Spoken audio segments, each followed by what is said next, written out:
The custodian moved through the precinct like a ghost, his footsteps silent on polished floors, his presence barely registering in the consciousness of the officers who passed him daily. Alexander Weber pushed his cleaning cart methodically from room to room, his steel-gray eyes taking in everything while revealing nothing.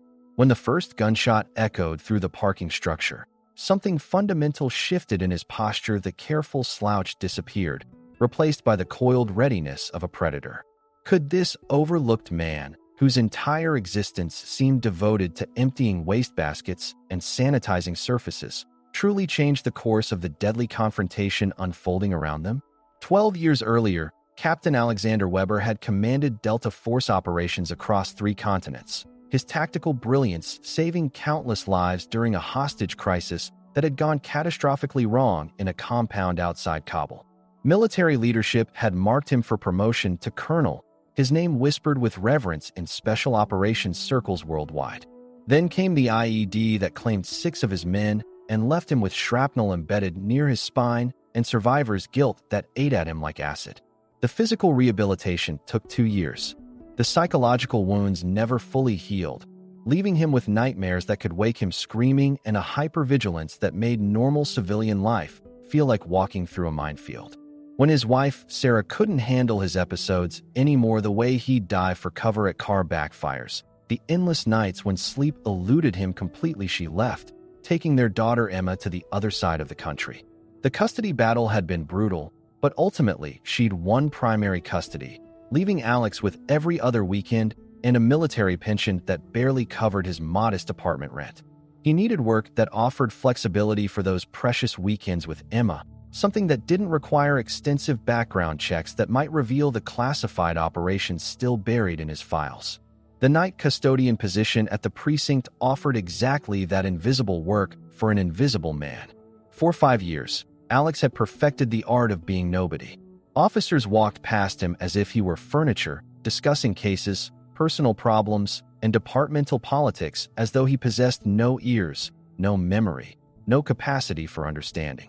He absorbed everything: the patterns of criminal behavior discussed in briefing rooms, the inconsistencies in suspect statements that drifted from interrogation chambers, the subtle tells that revealed when someone was lying. But he said nothing, did nothing, existed as a shadow moving through their world without touching it. Detective Sarah Mitchell had transferred to the precinct 8 months ago, bringing with her an impressive closure rate from her previous assignment and a reputation for being brilliant but difficult to work with. At 36, she'd fought her way up through a male-dominated hierarchy that questioned every decision she made, demanded twice the proof for half the credit, and constantly reminded her that emotion was weakness. Her divorce 3 years earlier had taught her that vulnerability was a luxury she couldn't afford, not in her marriage, not in her career, not in any aspect of her life that mattered. Unlike her colleagues, Sarah actually noticed the custodian, not with romantic interest, but with the analytical precision she applied to everything in her environment. She'd observed his military bearing despite his attempts to disguise it, the way his eyes constantly cataloged exits and potential threats, his deliberate aversion when crime scene photos were left on desks, the behavior of someone who'd seen too much violence to be comfortable with casual exposure to it. Once, when she'd accidentally knocked case files to the floor, he'd gathered them without looking directly at the graphic images, a reflexive protection that suggested intimate familiarity with trauma. What Sarah couldn't see was Alex's life beyond the precinct walls. How he video called Emma every night at 8 o'clock sharp, helping her with homework across time zones. How he'd converted his spare bedroom into a perfect replica of her room at her mother's house, down to the positioning of her stuffed animals. How he volunteered at the Veterans Center twice a month, sitting in circles with men and women whose invisible wounds mirrored his own. How he maintained a small herb garden on his fire escape, growing basil and mint that reminded him that life could flourish even in the narrowest spaces. Alex's dignity wasn't rooted in what he'd once been, but in who he chose to be now: present, responsible, and deliberately unremarkable, until that Tuesday when everything changed. The precinct erupted into chaos at 10:15 in the morning when a prisoner transport went disastrously wrong in the underground garage. Vincent Kozlov, a suspected arms dealer with connections to international trafficking networks, was being transferred to federal custody when his associates launched a coordinated assault. The attack was surgical in its precision, 2 officers down with non-fatal wounds, surveillance systems mysteriously offline, and Kozlov vanishing into the labyrinth of service tunnels beneath the building. Captain Reynolds slammed his fist against the concrete wall of the garage, his face flushed with fury and embarrassment. "I want answers," he shouted at the assembled officers. "How did armed men infiltrate our most secure area without triggering a single alarm? Someone explain to me how we lost a federal prisoner in our own damn building." Fingers pointed at the security team, who blamed outdated equipment and insufficient staffing. The tech department insisted their systems had been functioning perfectly until the moment of the attack. Internal affairs hovered like vultures, already preparing their investigation into what was clearly becoming a departmental scandal. Alex had been replacing fluorescent bulbs in the basement maintenance area when the gunfire started. He'd immediately taken cover, his combat instincts flooding back as he assessed the situation through sound alone. Automatic weapons, at least 3 shooters, coordinated movement patterns. When the shooting stopped and the aftermath began, he moved carefully through the shadows, observing the crime scene with eyes trained to see what others missed. While officers focused on the obvious evidence, Alex noticed the subtle sign scuff marks that suggested inside knowledge of the building layout, the precise timing that indicated someone had provided detailed intelligence about the transfer schedule. Detective Mitchell stood alone in the garage, examining the scene with methodical precision while chaos swirled around her. Her tablet displayed security footage from the moments before the attack, but the cameras had captured nothing unusual until the moment weapons appeared. Alex approached quietly, his cleaning cart providing perfect cover for his presence. "Detective Mitchell," he said softly, causing her to turn with surprise. "The service elevator has been malfunctioning for weeks," he continued before she could dismiss him. "Someone's been using the override function to bypass security protocols." Sarah's eyes narrowed as she studied his face, noting the confidence in his voice, the tactical language he'd unconsciously employed. "And you know this how exactly, Mr. Weber?" she asked, her tone sharp with suspicion. "I reported it 3 times to Sergeant Martinez," Alex replied evenly. "The override requires specific key sequences that most people wouldn't know, but it leaves no digital footprint in the security logs." Sarah checked her tablet, scrolling through maintenance reports, finding no record of Alex's alleged complaints. When she confronted Martinez later, the sergeant shrugged dismissively. "The custodian says a lot of things. Can't keep track of every minor complaint from the cleaning crew." "Regardless," Sarah said, turning back to Alex with barely concealed irritation, "this is a criminal investigation. I need you to return to your duties and let law enforcement handle this." But Alex didn't move immediately. Instead, he looked directly at her with an intensity that made her pause. They knew exactly when Kozlov would be moved. That information wasn't public record. Someone on the inside provided the intelligence. The words hung in the air like an accusation, and Sarah felt a chill that had nothing to do with the underground temperature. A leak meant the corruption ran deeper than a simple security breach. It meant someone wearing a badge had betrayed everything they'd sworn to protect. As Alex turned to leave, pushing his cart toward the elevator, Sarah found herself studying him with new eyes, reassessing every assumption she'd made about the quiet man who'd been invisibly moving through their world for 5 years. That evening, Alex sat in his sparse apartment, Emma's photograph propped against his laptop as he researched Vincent Kozlov through databases that officially no longer recognized his access credentials. The arms dealer's file was extensive connections to Eastern European crime syndicates, suspected involvement in weapons trafficking from conflict zones, and a network of associates that spanned 3 continents. But there were gaps in the intelligence, patterns that suggested Kozlov was more than just a criminal entrepreneur. He was a facilitator, someone who connected buyers with sellers in markets where governments preferred not to look too closely.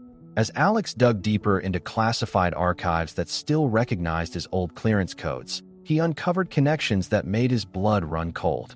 Kozlov wasn't just trafficking weapons, he was moving military-grade equipment stolen from decommissioned NATO bases, equipment that could level city blocks or bring down aircraft. The man they'd lost wasn't just a criminal. He was a threat to national security operating from within their own backyard. Sarah arrived at the precinct the next morning to find Alex already working, methodically cleaning the lobby windows as officers streamed past him on their way to the morning briefing.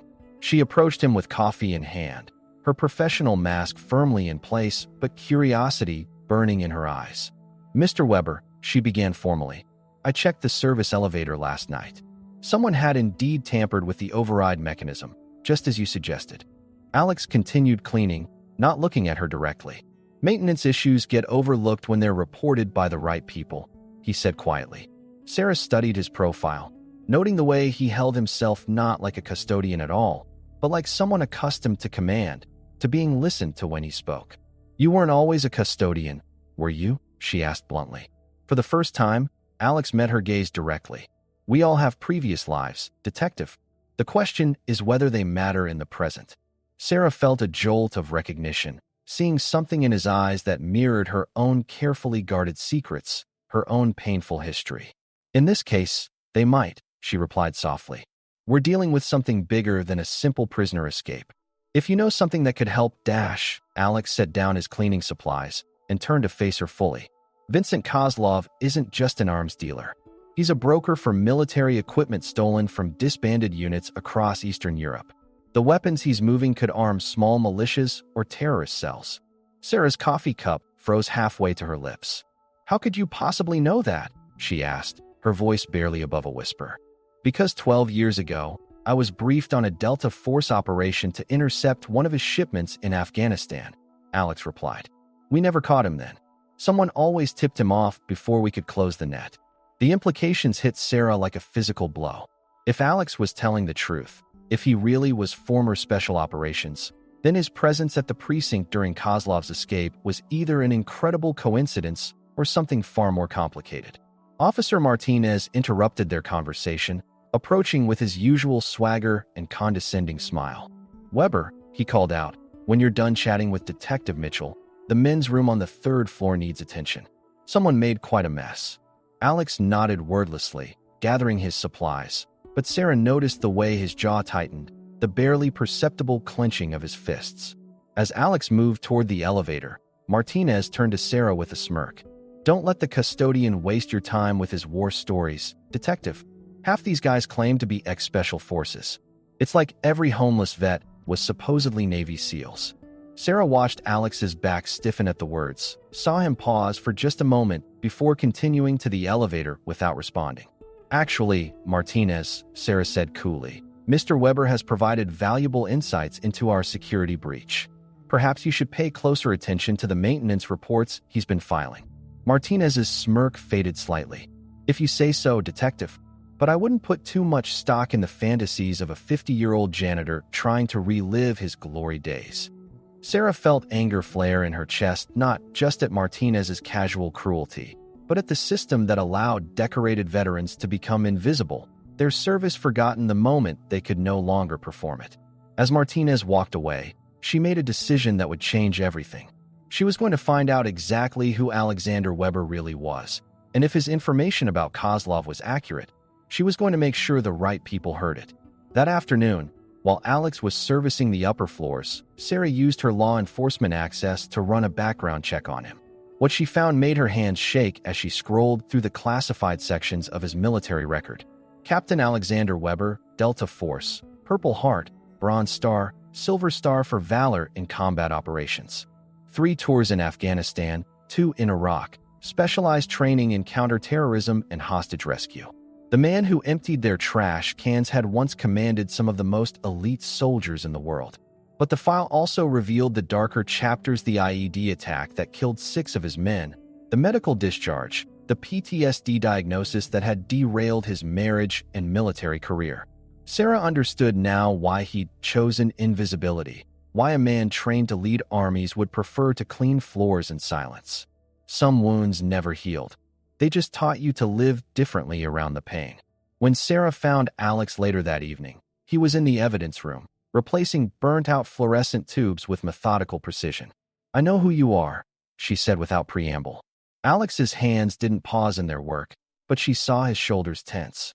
"I know what you did in Afghanistan, what you lost, why you're here." Alex climbed down from his ladder slowly, setting his tools aside before facing her. Then you know why I can't get involved in active investigations, why I need to stay invisible. Sarah stepped closer, her voice intense with conviction. But you are involved, Alex. From the moment you identified that security breach, from the moment you connected Kozlov to stolen military equipment, you became part of this investigation whether you wanted to or not. I have a daughter, Alex said quietly, the words carrying the weight of absolute priority. Emma comes to visit in 3 days. She can't lose the only stable parent she has left because I decided to play soldier again. Sarah nodded, understanding the impossible choice he faced between duty and family, between his skills and his safety. I'm not asking you to play soldier, she replied carefully. I'm asking you to help me understand what we're really dealing with.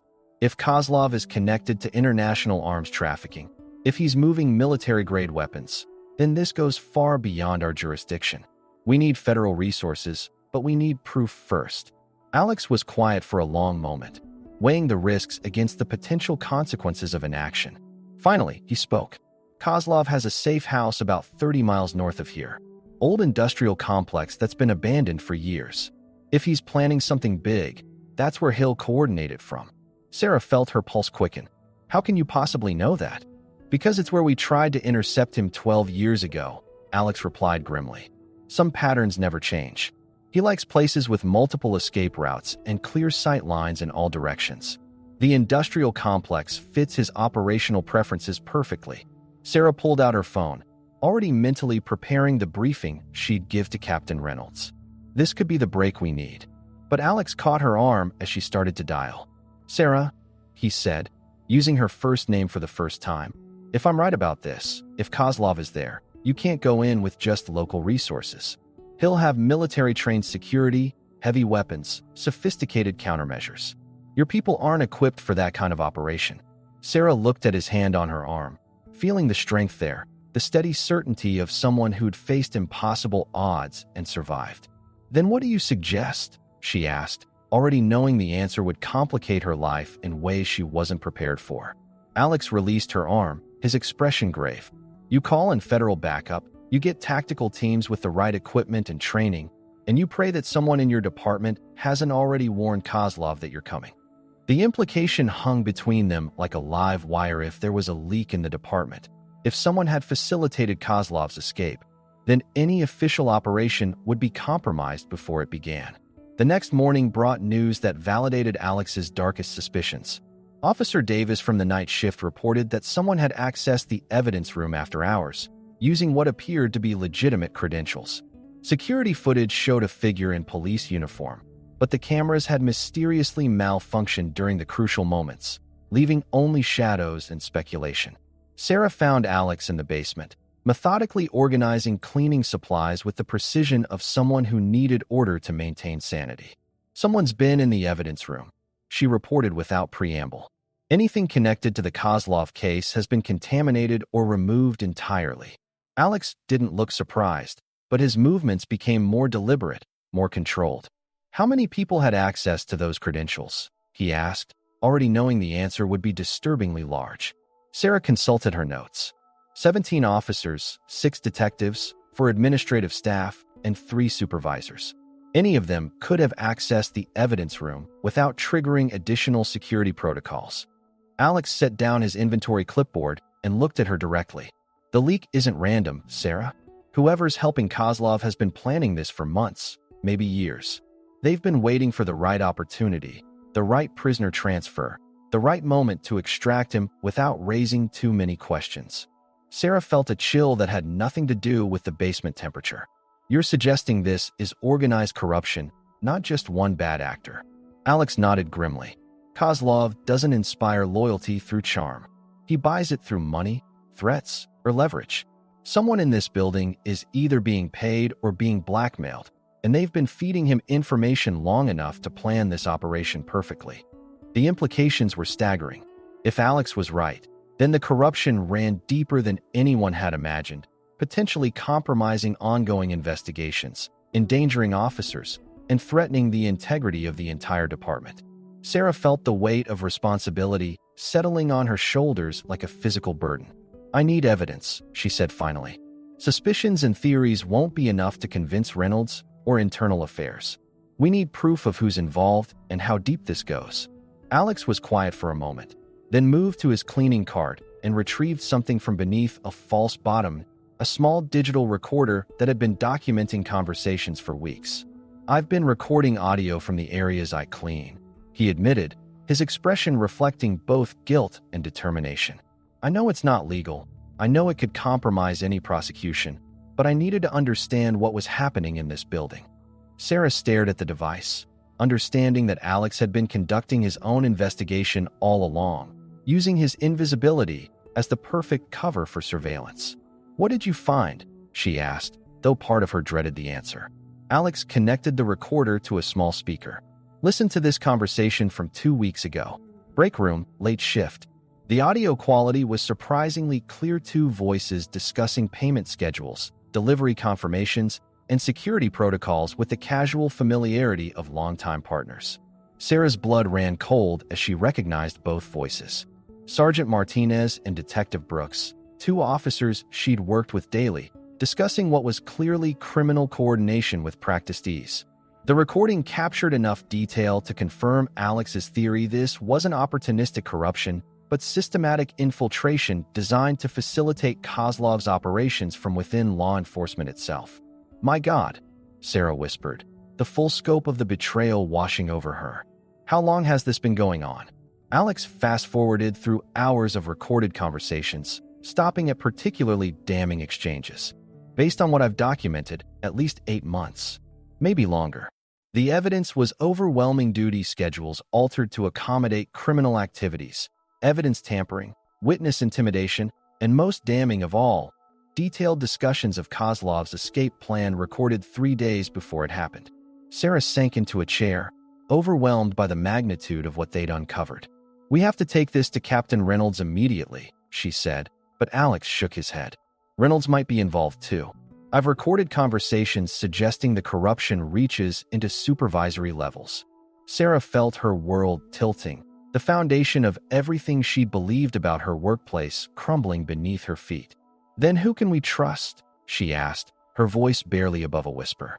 Alex met her eyes with grim determination. "Right now? Each other. Tomorrow night, Kozlov is planning something big.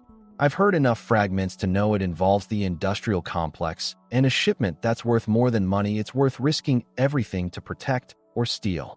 Sarah absorbed this information, her analytical mind already working through the implications. If we can't trust our own department, if we can't go through official channels, then what are our options? Alex was quiet for a long moment, weighing words that would change both their lives irrevocably. "We stop them ourselves," he said finally.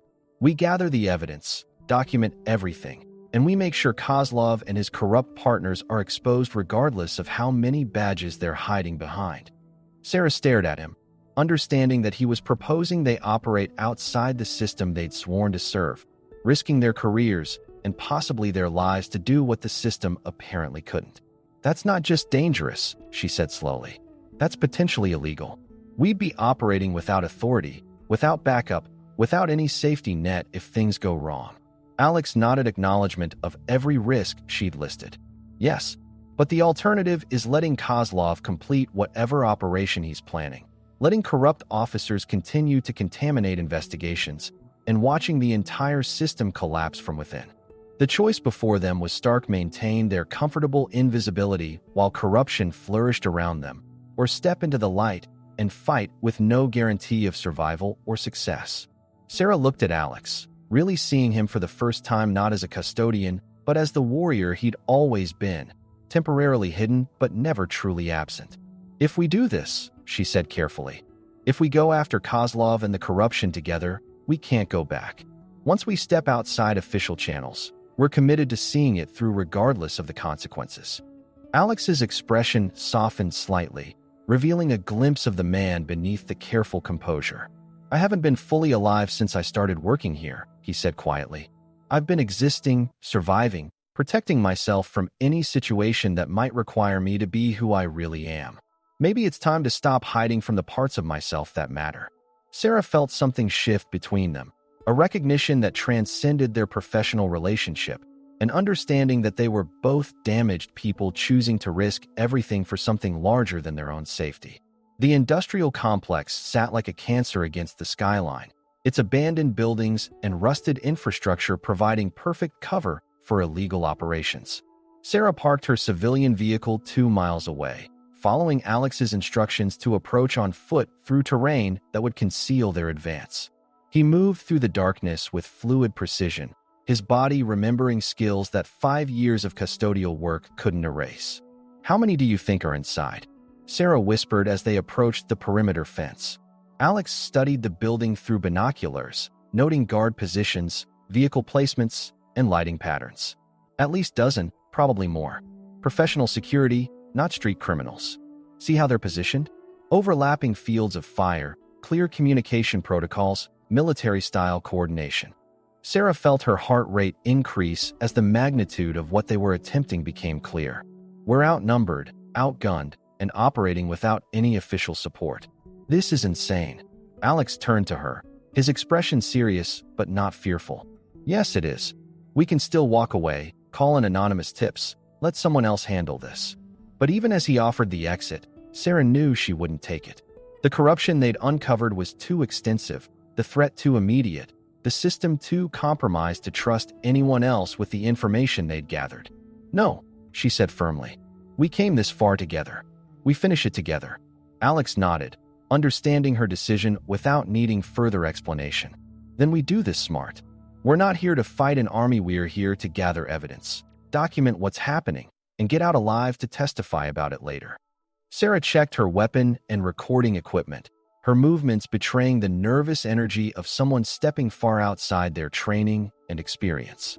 They spent the next hour documenting the operation, from concealment, photographing faces, recording license plates, capturing audio of conversations that confirmed their worst suspicions about the scope of the criminal enterprise. Kozlov wasn't just moving weapons. He was facilitating the sale of military-grade equipment to buyers who intended to use it against civilian targets.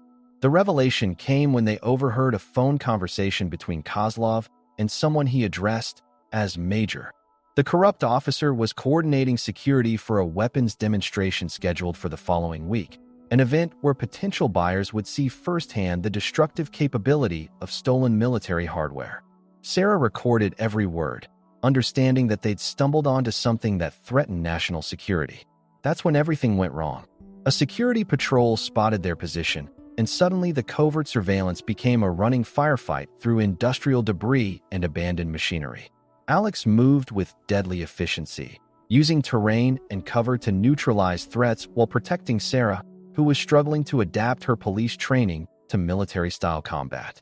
"Stay behind me," Alex commanded, his voice carrying the authority of someone accustomed to life-and-death leadership. "Move when I move, stop when I stop, and whatever happens, don't try to be a hero."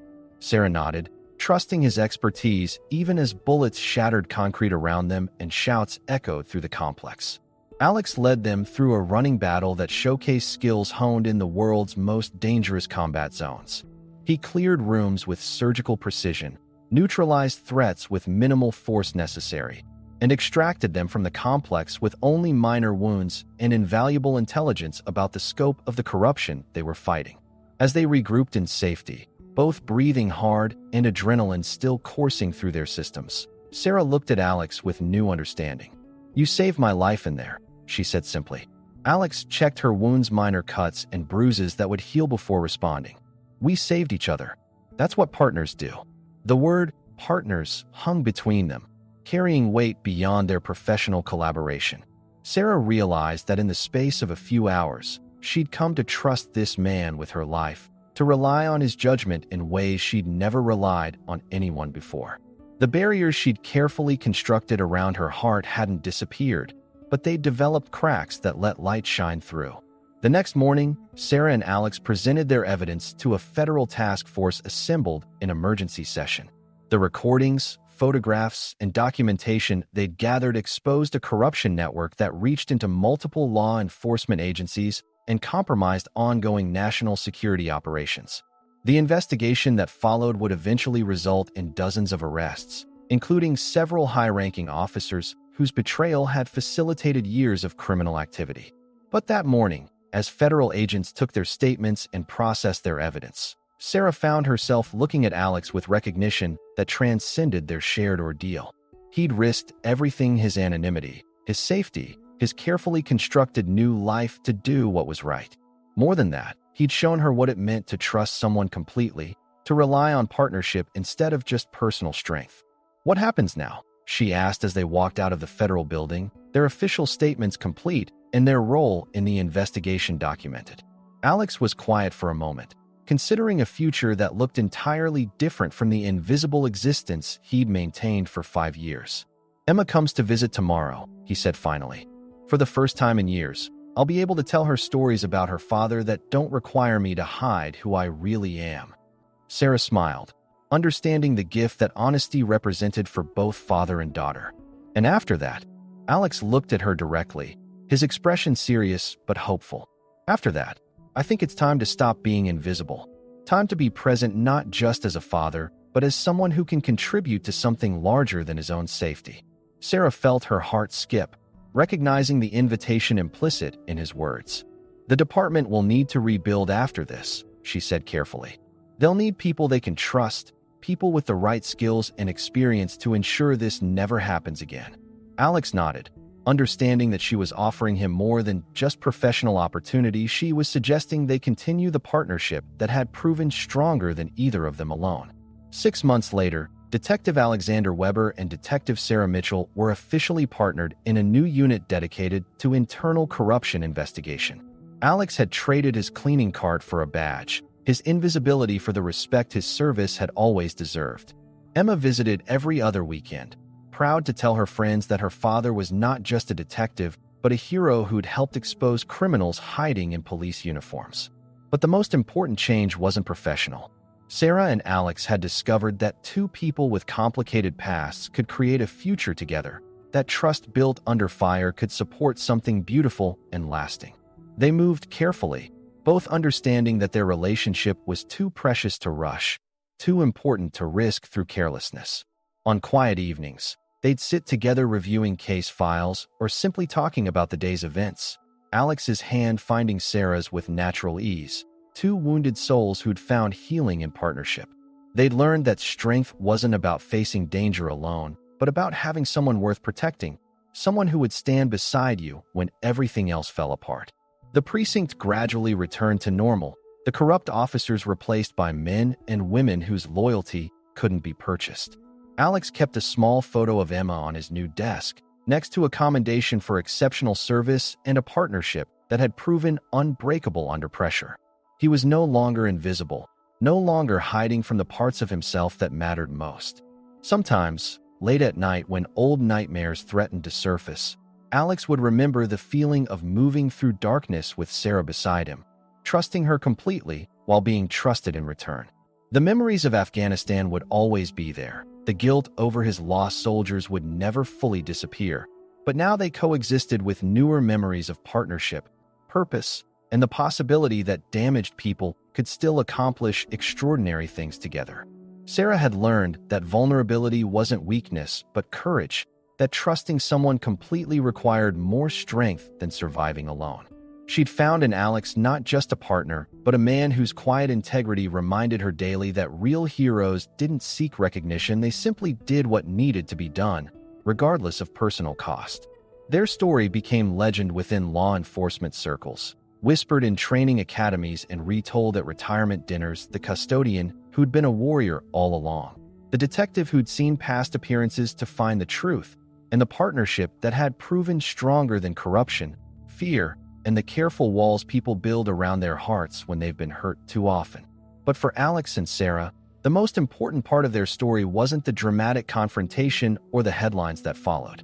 It was the quiet moments: Emma teaching Sarah to braid friendship bracelets, Alex learning to cook Sarah's favorite dishes, two people discovering that love could grow in the spaces between professional respect and shared purpose. They'd learned that sometimes the most powerful transformations happen not through grand gestures, but through the daily choice to see each other clearly, to trust completely, and to build something together that neither could have created alone. In a world that often rewarded invisibility and emotional distance, they'd chosen to be fully present, fully committed, and fully alive together.